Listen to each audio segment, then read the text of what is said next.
Sebagai salah satu media televisi pertama di Bumi Batu Akal,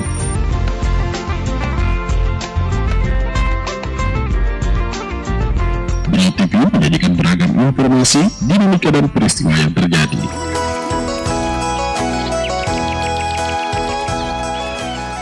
Ragam Nuansa,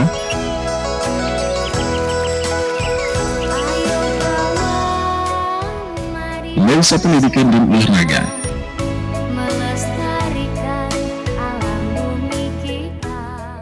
Kilas Batu Akal membangun.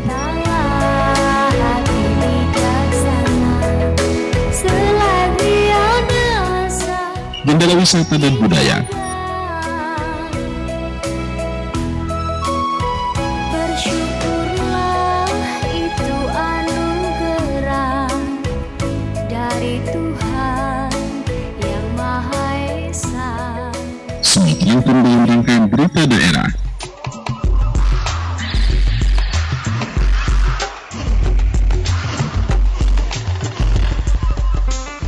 Sesaat lagi kita saksikan berita daerah Kabupaten Brau. Brau TV, media inspirasi Kota Sanggam. Salam jumpa pemirsa Brau Televisi, kembali kami hadir menjumpai Anda dalam fokus berita daerah Kabupaten Brau yang telah dihimpun oleh tim redaksi Brau TV.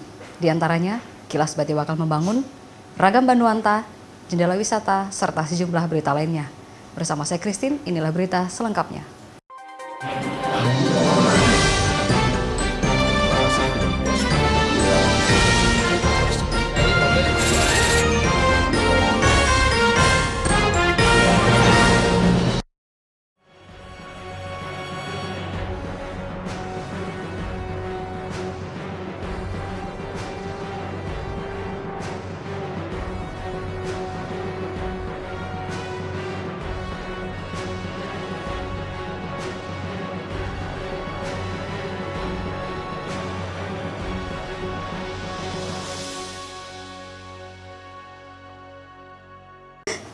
Tanggal 1 Oktober merupakan satu kalender nasional, yaitu Hari Kesaktian Pancasila.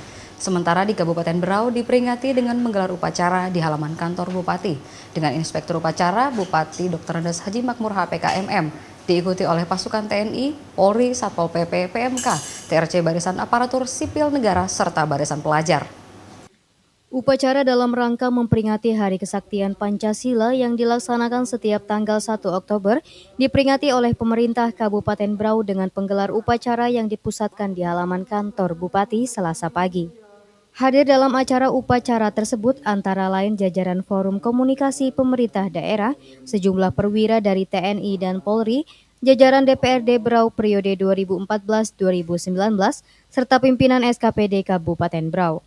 Pada acara yang dilaksanakan dengan hikmat dan cukup sederhana tersebut bertindak selaku Inspektur Upacara Bupati Brau, sementara Komandan Upacara dipimpin oleh anggota Mahkodim 0902 Tanjung Redep.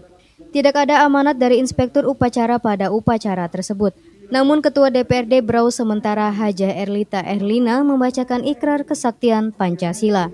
Sekurang waspadaan bangsa Indonesia terhadap kegiatan yang berupaya untuk mengembangkan Pancasila sebagai ideologi negara. Bahwa dengan semangat kebersamaan yang dilandasi oleh nilai-nilai luhur ideologi Pancasila, bangsa Indonesia tetap dapat memperkokoh tegaknya Negara Kesatuan Republik Indonesia. Maka di hadapan Tuhan Yang Maha Esa dalam memperingati Hari Kesaktian Pancasila, kami membulatkan tekad untuk tetap mempertahankan dan mengamalkan nilai-nilai Pancasila sebagai sumber kekuatan menggalang kebersamaan untuk memperjuangkan menegakkan kebenaran dan keadilan demi keutuhan negara kesatuan Republik Indonesia.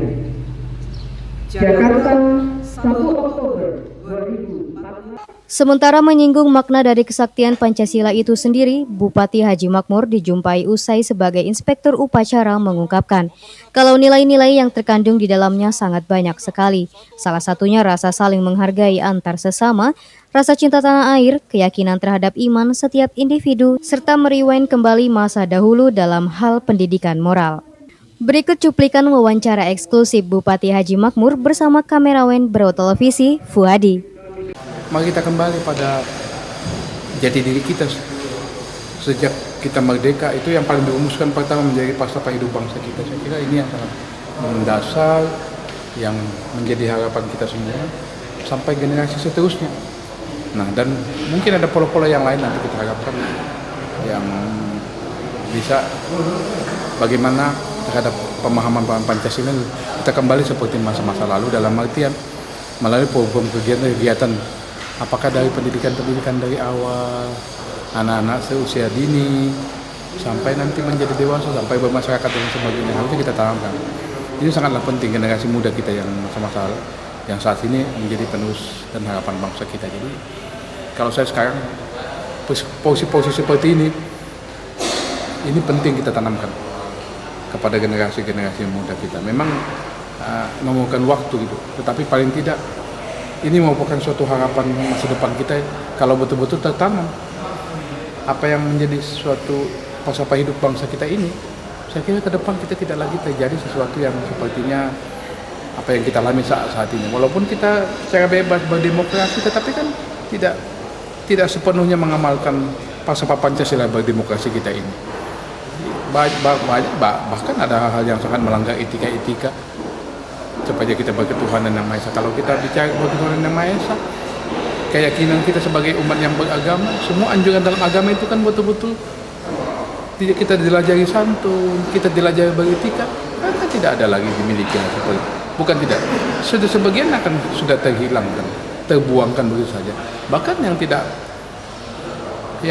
yang paling kita sayangkan sekali justru elit-elit yang kurang pintar, bahkan orang yang jadi perintis, orang mengetahui sejarah, kadang-kadang perbuatannya itu sudah tidak sesuai dengan etika moral falsafah Pancasila itu sendiri. Nah, ini yang mungkin kalau saya saat ini memakan waktu memang, tetapi kita tidak terlambat, tanamkanlah masalah-masalah. Sekarang ini yang kita butuhkan ini para pemersatu bangsa ini, pemahaman terhadap falsafah ini. Kalau soal pembangunan kita ini sekarang sungguh luar biasa.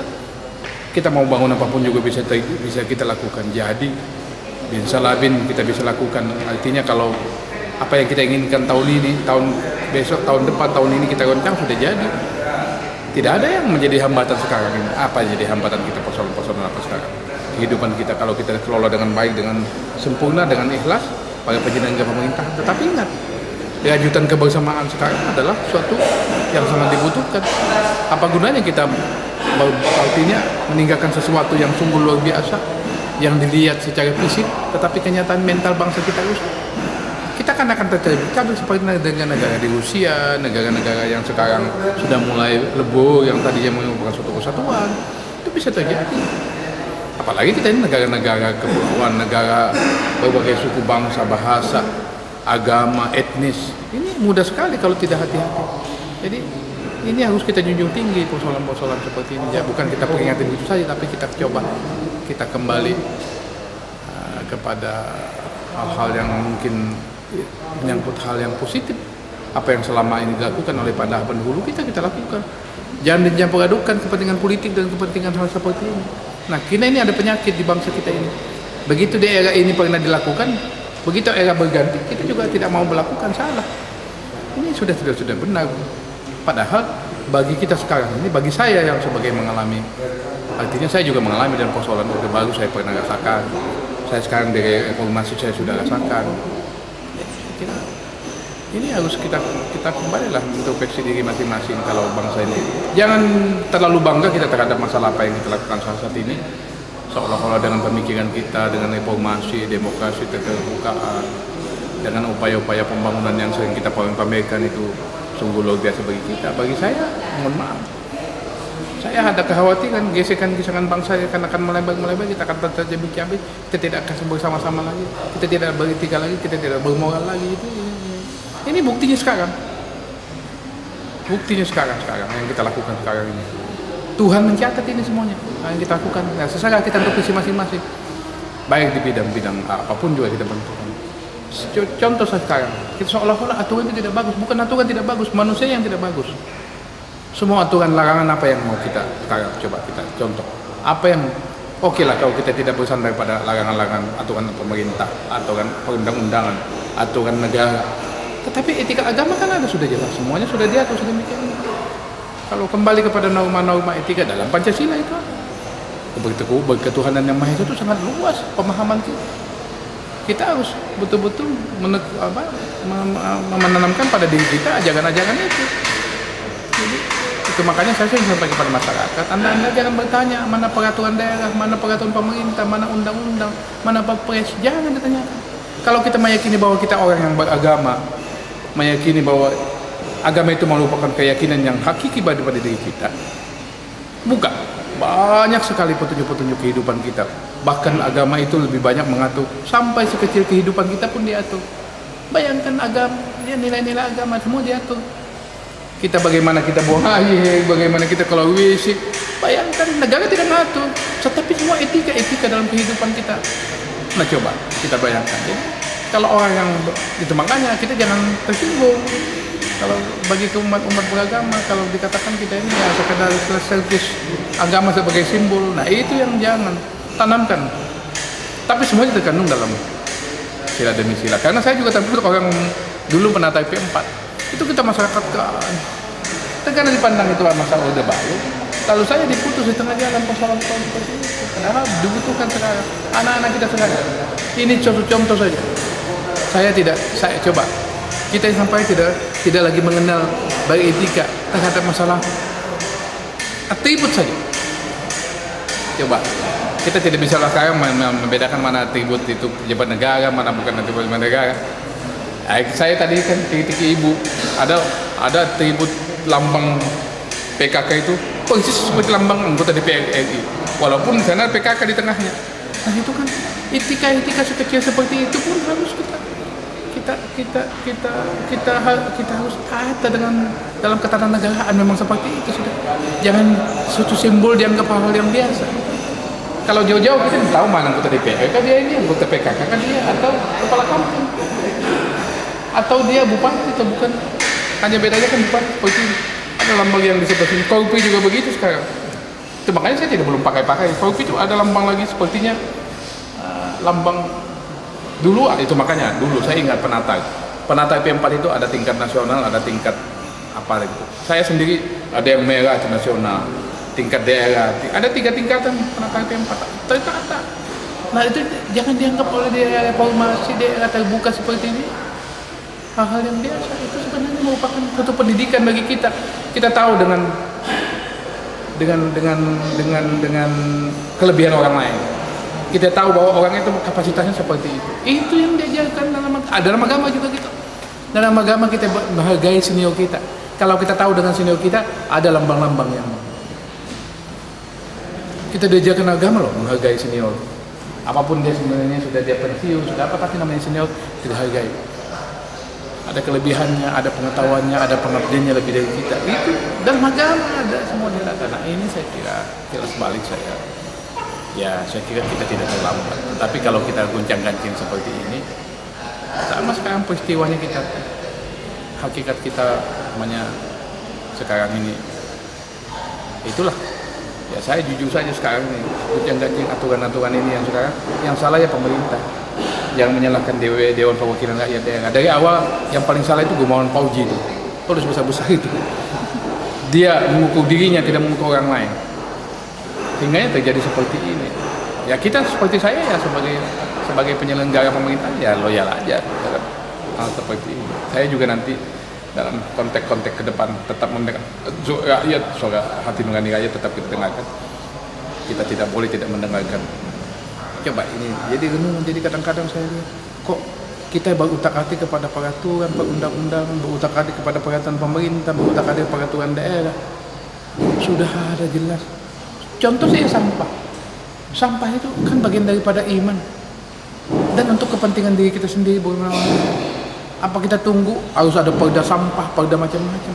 Kalau kita menyadari bahwa sampah itu bagi kita itu tidak benar, kita benahi, kita tata, kita begitu juga yang lain-lain.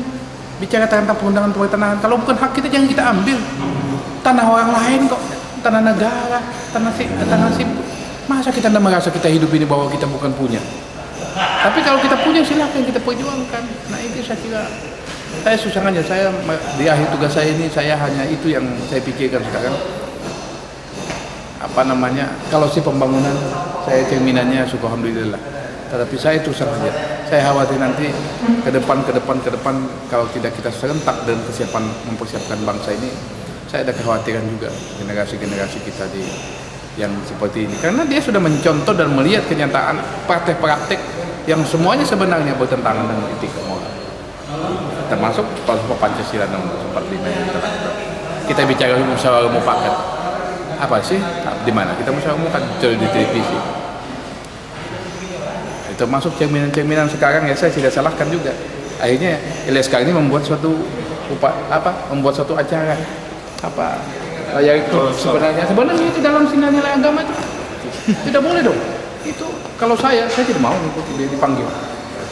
Tapi kalau kita berstatement, kalau diminta pendapat, kita coba mengupas orang, mengupas hukum, mengupas segala sesuatu. Kita kan sekarang ini sudah menjadi semacam lata semuanya. Ada lagi bahasa-bahasa mau memiskinkan orang. Urusan Tuhan loh. Ini kita campuri sudah masuk. Walaupun secara hukum kita bukan membela orang koruptor, tidak. Silahkan dihukum seberat, tapi jangan ada bahasa kita keluarkan. Bagaimana cara memiskinkan? Apapun bentuk manusia, kalau hanya ucapan manusia jangan harap. Biarpun mau tenggelamkan. Sejarah kan banyak. Orang-orang yang sudah dimasukkan, orang sedang sesuatu dalam suatu bencana, Tuhan menolong dia, hidup dia. Seketika dikatakan kita sengsara. Jadi kita ini jangan mendului semua kata. Artinya norma-norma kehidupan kita beragama itu sadar ngomongnya. Jangan seolah-olah terus kita tidak ada bertuhan lagi. Saya jujur. Citusan-citusan yang dikeluarkan saat ini saya nilai. Maka orang-orang yang pintar semua. Dalam Al-Quran dia pintar, dalam terjemahan Al-Quran. Kalau bagi yang umat Islam, bayangkan sekarang ada bahasa orang itu mau didisikkan. Ya silakan saja. Tetapi jangan kita bahasa kita keluarkan, kita mendulikan Allah Subhanahu Wa Taala loh. Kalau kita memang meyakini kita orang beragama, tapi kalau kita bilang kamu ini beragama, kalau saya jujur, saya boleh katakan orang ngomong yang sudah melampaui batas-batas kehendak Allah itu orangnya tidak beragama.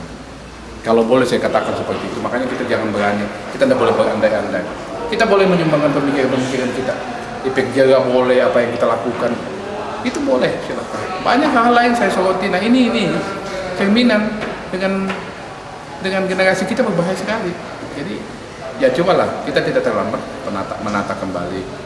Seperti ini saya terima kasih juga dulu kan kita peringati Pancasila ini, kita cobalah kita buat kilas, coba dalam kurikulum pendidikan sendiri, coba masuk ke konsep sekolah sekarang. Hampir minim itu. Hampir minim persoalan, padahal itu sangat penting sekali. Coba kita baca ada penelitian seorang yang mempunyai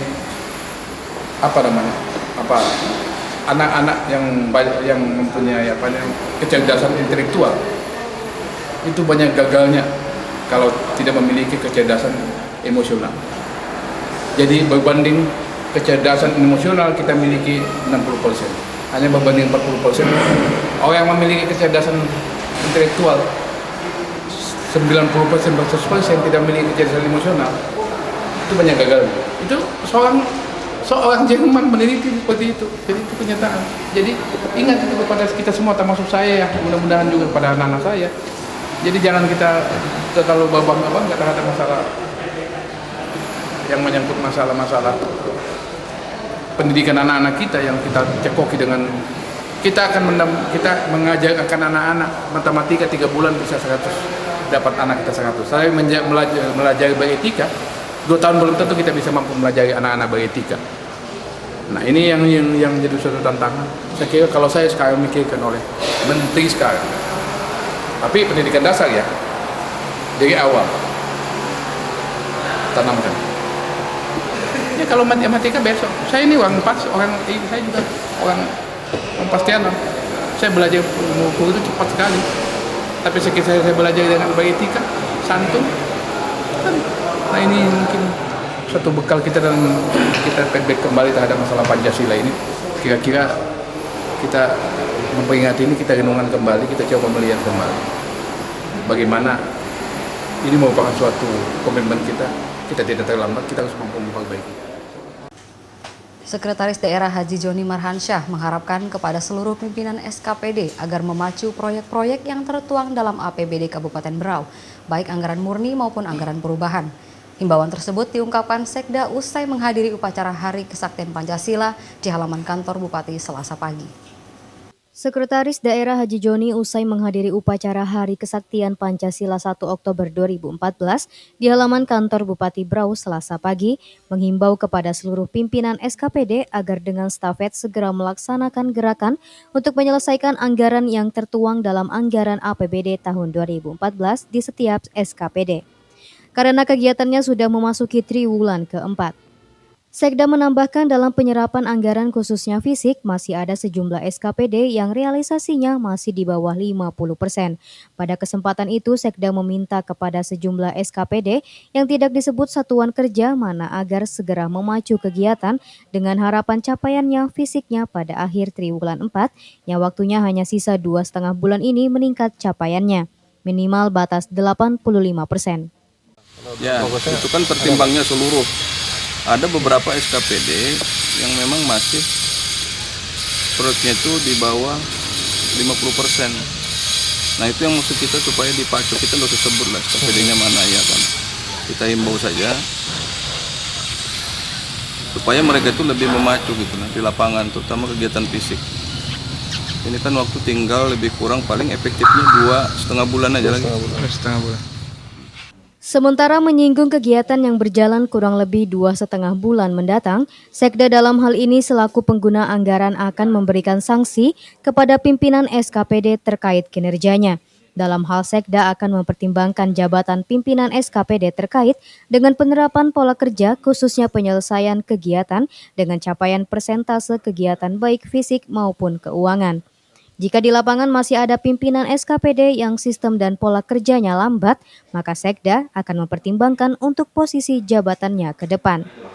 Ya kita harapkan mereka betul-betul melaksanakan tugas dengan baik kan. Kalau memang juga mereka tidak ya akan kita pertimbangkan nanti kinerjanya itu kan. Ya. Kalau beberapa tahun misalnya dia kinerjanya tidak menunjukkan kinerja yang baik, ya lebih baik nggak usah di situ saya kira. Oke. Berarti mereka harus betul-betul estafet mulai dari triwulan 3 ini, Pak. Disampaikan oleh Sekda untuk memaksimalkan realisasi anggaran setiap tahunnya, sejumlah langkah telah dilakukan oleh Sekda selaku pengguna anggaran, di antaranya kegiatan evaluasi dan pengawasan penyerapan anggaran secara periodik. Upaya ini pun juga diterapkan pemerintah pusat hingga daerah dengan membentuk tim evaluasi dan pengawasan penyerapan anggaran setiap tahunnya. Tim Liputan Berau Televisi melaporkan. Proses pembentukan Kabupaten Berau Pesisir tampaknya mendekati rampung. Saat ini semua kelengkapan administrasi sudah ditangani Komisi 2 DPR RI. Semua proses sudah clear, tinggal menunggu keputusan dari pemerintah pusat untuk penetapannya. Hal tersebut diungkapkan oleh Wakil Bupati Insinyur Haji Ahmad Rifai MM usai menghadiri upacara Hari Kesaktian Pancasila 1 Oktober 2014. Masa jabatan anggota DPR RI periode 2009-2014 tinggal beberapa hari lagi. Waktu yang tersisa ini pun menjadi hitungan hari untuk kepastian pembentukan daerah otonomi baru yang sudah masuk rancangan undang-undang untuk diparipurnakan. Jika tidak ditetapkan dalam beberapa hari ini, maka penetapan rancangan undang-undang DOB masih harus menunggu pembahasan dan penetapan anggota DPR RI periode yang akan datang. Salah satu DOB tersebut adalah DOP Kabupaten Berau Pesisir Selatan yang merupakan pemekaran dari Kabupaten Berau. Ditemui tim liputan Berau Televisi usai menghadiri upacara Hari Kesaktian Pancasila Selasa pagi, Wakil Bupati Insinyur Haji Ahmad Rifai MM menjelaskan, seluruh prosedur pemekaran Kabupaten Berau Pesisir Selatan sudah semua dipersiapkan. Bahkan seluruh persyaratan ditegaskan Wabub sudah dilengkapi dan sudah di tangan Komisi 2 DPR RI. Kalau untuk proses pembahasan saya kira sudah final ya. Semua persyaratan yang diminta oleh pemerintah kabupaten dan provinsi sudah kita laksanakan. Posisinya sekarang sudah ada di dalam dokumen Komisi 2. Komisi 2 ya Pak. Dan semua persyaratan sudah kita lengkapi. Sementara menyinggung satu hal yang berkaitan dengan batas wilayah antar Kabupaten Berau dengan Kabupaten Kutai Timur, dikatakan Wabub bukan pada kewenangan pemerintah Kabupaten Berau. Namun batas antar kabupaten ini merupakan kewenangan Gubernur Kalimantan Timur untuk menetapkan dengan mengacu kepada ketentuan yang ada. Terkait batas kabupaten ini, pemerintah Kabupaten Berau dijelaskan Haji Rifai berpegangan kepada Undang-Undang Nomor 47 Tahun 1999 tentang pembentukan Kutai Timur. Pasalnya di dalamnya sudah jelas masalah peta wilayah itu. Hanya saja jajaran Pemkab Kutai Timur tidak menerima batas wilayah itu. Namun menurut Wabub hal itu bukan hambatan untuk proses pemekaran. Terakhir kita masih permasalahkan dengan adanya surat Bupati Kutai Timur, Pak Isranur menyurat Gubernur bahwa batas wilayah di daerah Batu Putih itu masih bermasalah. Tetapi kita membuat peta batas wilayah itu berdasarkan Undang-Undang 47 tahun 99 tentang pembentukan Kabupaten Kutai Timur, mekar dari Kabupaten Induk Kutai, Kabupaten Kutai dulunya. Nah, kita mengacu kepada situ dan alhamdulillah dukungan Gubernur membuat surat ke Mendagri dan ke Komisi 2 menegaskan bahwa batas wilayah yang diajukan oleh Pemda Kabupaten Berau sudah benar. Nah, dokumen itu kita pegang. Kalau ada permasalahan di antara lintas kabupaten, itu kewenangan Gubernur untuk menyelesaikan. Berarti kita menganggap bahwa permasalahan batas wilayah dan semua persyaratan untuk Kabupaten Berau Pesisir sudah kita anggap lengkap. Sudah, berarti tinggal kita nunggulah. Tinggal nunggu. Jadi karena hanya masalah non teknis saja pembahasan kemarin di paripurna, ada benturan macam-macam sehingga ditunda.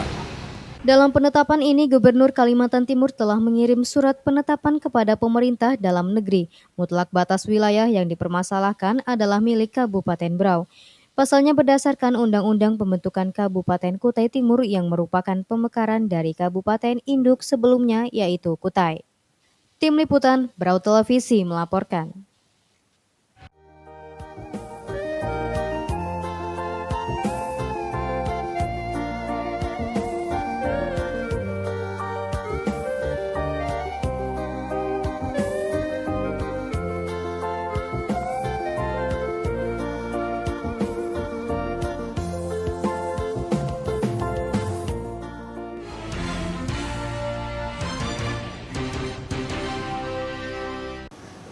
Dinas Peternakan dan Kesehatan Hewan atau Disnakeswan secara intensif melakukan pengawasan terhadap beberapa hewan kurban yang didatangkan dari luar daerah.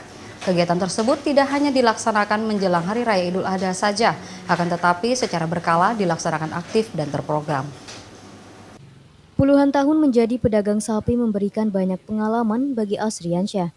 Menurutnya, untung dan rugi dalam bisnis daging sapi ini sudah menjadi bagian yang tak terpisahkan. Namun dengan keuletan dan kerja keras, keuntungan dan kesuksesan juga dapat tercapai.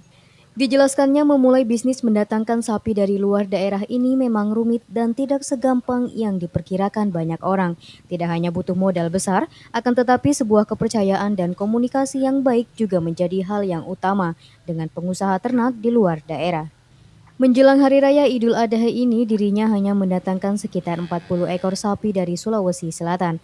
Harga yang dijual juga bervariasi, ini melihat dari bentuk dan berat ternak yang dijual. Harga tertinggi biasanya mencapai 35 juta rupiah dan terendah sekitar 12 juta rupiah.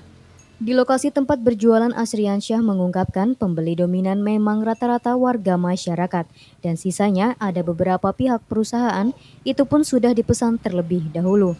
Pihak perusahaan sendiri dikatakannya ada yang biasanya membeli sekitar 4 hingga 10 ekor. Kalau untuk konsumen sendiri dari kalangan mana? Perusahaan, masyarakat? Enggak, masyarakat biasa aja yang sering beli nih di sini banyak. Kebanyakan masyarakat Pak ya. Kalau untuk harga per ekornya Pak? Ya tentu, ada yang 14, ada 15, ada yang sampai 35. Nah, 18, 17, ada 16. Sesuai lihat besarnya kan.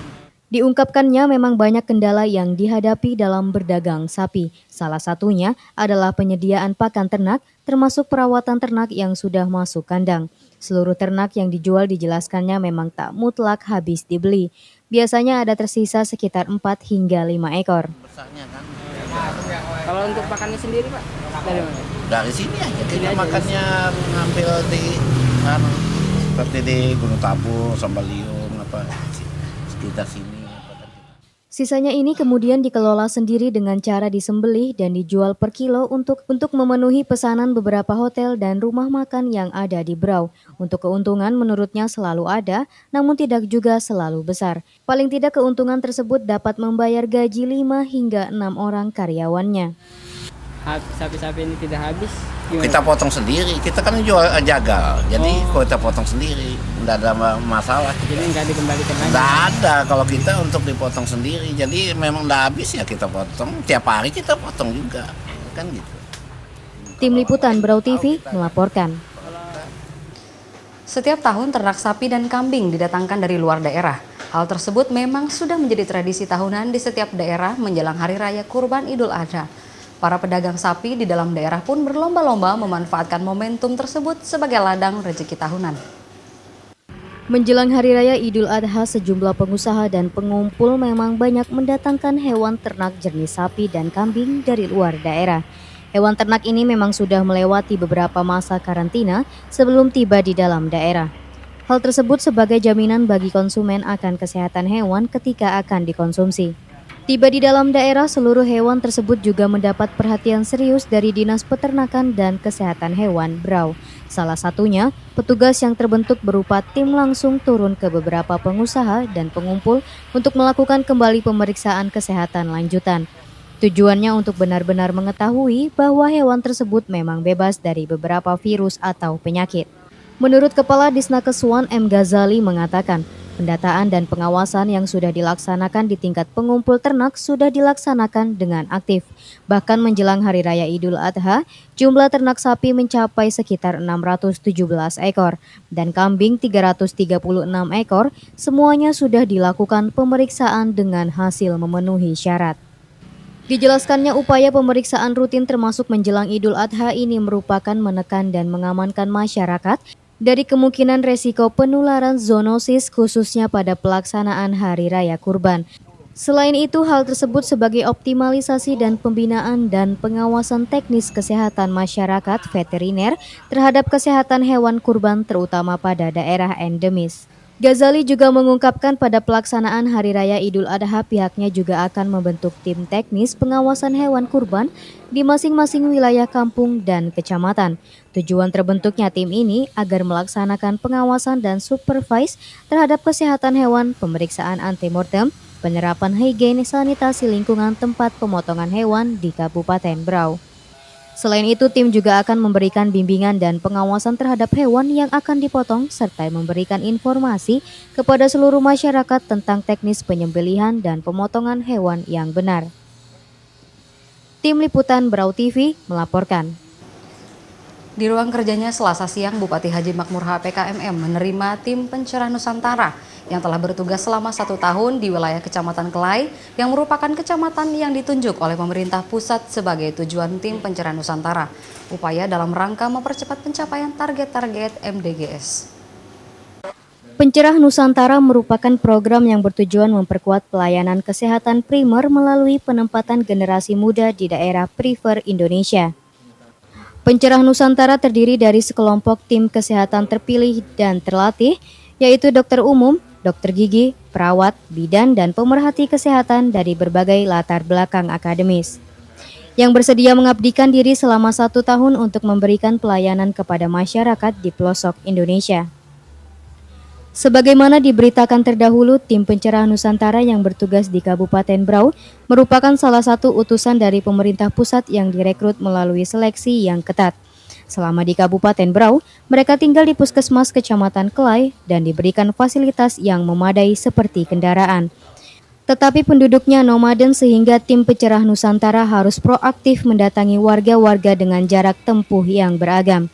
Dalam pertemuannya di ruang kerja Bupati Selasa siang, tim pencerah Nusantara yang hari itu telah usai melakukan misinya, Bupati menyambut baik inisiatif pemerintah pusat menempatkan tim pencerah Nusantara di daerah-daerah terpencil. Mereka mengorganisasi dengan baik. Relawan pencerah Nusantara akan menempati suatu daerah selama 3 tahun.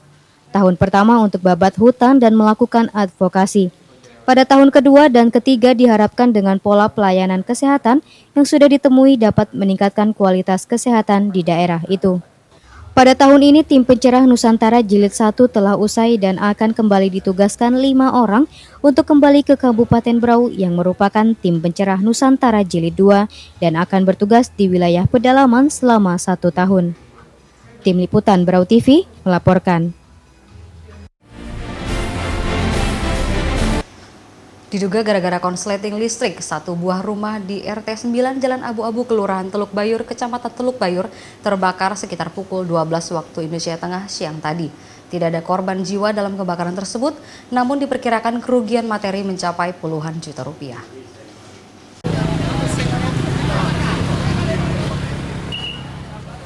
Si jago merah kembali melalap rumah seorang warga di Kelurahan Teluk Bayur, Kecamatan Teluk Bayur. Asal api diduga berasal dari dalam kamar yang dikarenakan oleh konsleting arus listrik. Untungnya dalam kejadian ini api tidak sempat membesar dan merambat ke rumah-rumah yang berada di sekitarnya. 2 unit pemadam kebakaran dikerahkan untuk memadamkan api tersebut dan dibantu oleh warga sekitar. Untungnya di dalam kamar tersebut barang-barang yang berada di dalam rumah dapat diselamatkan. Tetapi ada beberapa pakaian dan barang lain yang hangus terbakar. Nasib selaku ketua RT dan juga saksi mata mengatakan bahwa api tidak sempat membesar dan dapat dijinakan sekitar pukul 12.30 waktu Indonesia bagian tengah. Konsleting berasal dari kamar yang kemudian merambat ke atas plafon rumah. Jadi kira-kira kebakarannya sempat berapa lama, Pak? Oh, ada setengah jam. Setengah jam, Pak, ya? Jadi asal mula api dari mana, Pak? Dari kamar. Dari kamar ya? Kamar. Langsung naik ke atas. Oke, ya. Untuk sementara korban kebakaran tersebut tinggal di rumah salah seorang tetangga pihak Kelurahan Teluk Bayur pun memberikan penawaran untuk menggunakan beberapa gedung yang berada di Kelurahan Teluk Bayur yang tidak dipakai untuk dapat dijadikan tempat tinggal sementara. Terlihat para warga dan ibu camat Teluk Bayur turut membantu memindahkan barang yang berhasil diselamatkan.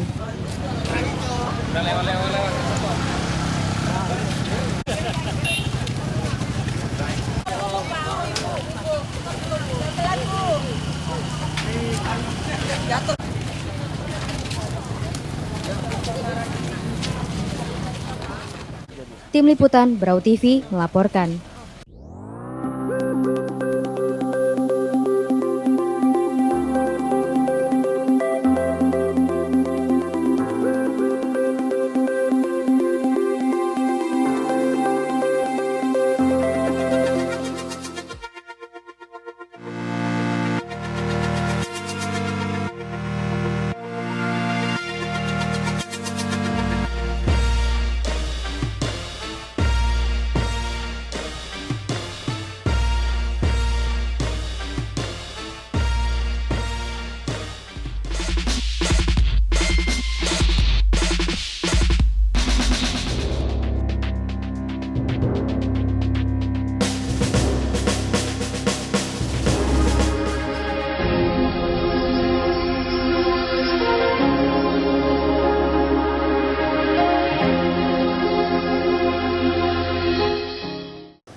Merasa adalah salah satu kampung di hulu Kecamatan Kelai, Kabupaten Berau. Kampung ini memiliki jumlah penduduk lebih dari 1.000 jiwa yang didominasi suku Dayak Kenyah. Kampung yang terletak di kilometer 37 Jalan Poros Berau Samarinda ini menyimpan sejumlah objek wisata alam yang menarik, eksotik, serta menakjubkan bagi siapapun yang mengunjunginya. Sehingga tak salah warga setempat menerjemahkan merasa yang artinya menarik, eksotik, rapi, asli, sejuk, dan alami. Merasa adalah salah satu kampung di hulu Kecamatan Kelai, Kabupaten Berau. Kampung ini memiliki jumlah penduduk lebih dari 1.000 jiwa yang didominasi suku Dayak Kenyah. Kampung yang terletak di KM 37 Jalan Poros Berau, Samarinda ini menyimpan sejumlah objek wisata alam yang menarik, eksotik, serta menakjubkan bagi siapapun yang mengunjunginya. Sehingga tak salah warga setempat menerjemahkan merasa yang artinya menarik, eksotik, rapi, asli, sejuk, dan alami. Wisata di kampung merasa ini sangat menarik jika ditawarkan kepada wisatawan penghobi trekking, karena lokasi objek wisata di kampung ini cukup berjauhan dengan melintasi perbukitan dan anak sungai yang ditumbuhi bebatuan serta hutan. Hanya membutuhkan waktu lebih kurang 2 jam, kita bisa menuju kampung yang dihuni warga-warganya yang ramah-ramah ini. Pesona wisata alam yang bisa kita temui di Kampung Merasa ini antara lain Goa Kelelawar. Sekilas mulut goa ini terlihat sempit, namun di dalamnya bagaikan istana yang luas yang dihiasi bebatuan yang unik. Objek wisata Merasa selanjutnya adalah Batu Lungun. Jenis batu berukuran raksasa ini menghalangi anak sungai di kampung tersebut, sehingga sangat menarik jika dipandang.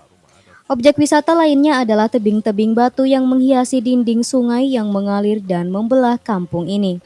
Uniknya pada tebing-tebing batu yang menjuntai indah tersebut terdapat kuburan ala tempo dulu, yaitu Bukit Batu yang dijadikan makam yang berisi tulang belulang yang telah berusia ratusan tahun. Di sepanjang sungai Merasa ini juga dipastikan mata kita akan tertuju dengan tebing batu yang menyerupai anjing, sehingga warga setempat menamai batu anjing. Tak beberapa lama kemudian kita akan menjumpai batu kapen berukuran besar menghalangi bibir sungai Kelai, yang juga menarik untuk dijadikan lokasi berpose. Di perjalanan sungai itu mata kita juga akan tercenang dengan sebuah goa setinggi 20 meter di tebing sungai. Mulut goa ini ditumbuhi sebatang pohon tembakau yang selalu tumbuh jika sudah mati tanpa ada yang menanamnya. Goa ini juga kabarnya menyimpan potensi sebagai sarang burung walet. Usai melintasi goa ini, kita juga akan menyaksikan keindahan batu kotak. Batu-batu ini tersusun artistik yang terlihat seperti pondasi menahan bukit yang berada di sungai tersebut. Objek wisata yang tak kalah menarik adalah air terjun Jenum. Air terjun ini memiliki 7 tingkat dengan tinggi lebih dari 20 meter pada masing-masing tingkatnya. Lokasi air terjun Jenum ini sekitar 2,5 km dari bibir sungai Kelai, sehingga kita harus melintas hutan yang rimbun dan bukit berbatuan keras. Di arah hilir Kampung Merasa kita juga bisa menjumpai Batu Putih. Batu-batuan ini menjadi daya tarik tersendiri bagi para pelajar di kampung itu untuk dijadikan sebagai lokasi rekreasi di saat libur sekolah, sambil menangkap ikan di air yang mengalir deras di samping bebatuan putih tersebut. Bila kita menelusuri ini, maka dipastikan mata dan jiwa kita akan terpuaskan dengan keagungan Sang Pencipta yang telah menciptakan alam yang eksotik ini. Suara-suara burung, arus sungai, jenis kera-keraan, dan ramahnya hutan alam seakan membawa pengunjung larut dalam suasana yang damai. Tim Liputan Berau Televisi melaporkan. Pemirsa, jendela wisata tadi menjadi penutup jumpa kita dalam Fokus Berita Daerah kali ini. Kirimkan kritik dan saran Anda melalui email brautv@gmail.com. Atas nama kerabat kerja yang bertugas, saya Christine undur diri. Terima kasih atas kebersamaan Anda dan salam Berau Televisi.